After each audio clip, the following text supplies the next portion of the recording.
because I had come late, I was the only sister in my district it wasn't my district, but the only sister that came in that day. And so I came into the mission field. The assistants to the president and our mission president and his wife picked us up at the airport. And then we all were shuttled back to the mission home where the mission president and his wife live.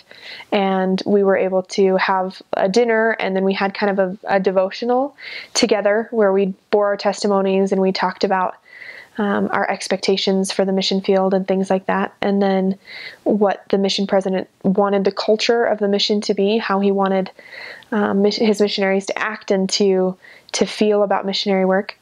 And then we had individual interviews with the mission president. And President Richards and I got along really well right from the get-go. And I had been in the MTC for so long that I was like chomping at the bit to get going. And you'll just love your mission president. Like, there's no way, I feel like, not to. And if you don't, that makes me sad. But I think just having trust in him immediately was probably one of my first impressions, that I was like, I know that this man is here for me, and he's here because the Lord knows that I need him. And I did. He was one of the biggest blessings of my mission. I think he was just a great man. And after that, the next morning, we woke up and we drove to the meeting house where we always had transfers. And I think that's different for some missions. Our mission was small enough that everybody could just gather in one place for transfers. And from there was a testimony meeting, and then we just had all right, here's all of the trainers, here's all of the trainees, I guess, the new missionaries, and they called their names and brought them in, and they paired us up.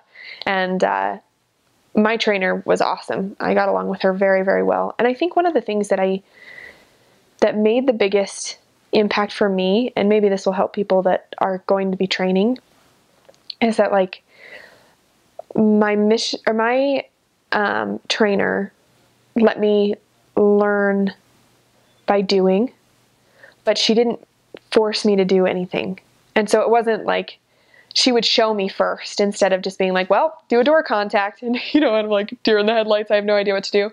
But she really helps me learn by watching, but then wasn't afraid to push me to be like, you need to do this. You need to figure out, how to talk to somebody on the street or whatever. And, we actually ended up getting locked out of our apartment the first day, and our area book wasn't in our apartment, and we had to go back to the mission home and get it. But we shotgunned the area, or some people call it whitewashing or whatever, where both of the missionaries are taken out of the area and 2 new missionaries are put in. So we were both brand new to the area and just got to know the area, and it was a lot of fun. It was hard at first just because we were both so unfamiliar that going to church, we didn't know who was investigators and who weren't and things like that. But overall, I trusted my companion to know what she was doing. And she trusted me in the sense that she let me use what I learned in the MTC.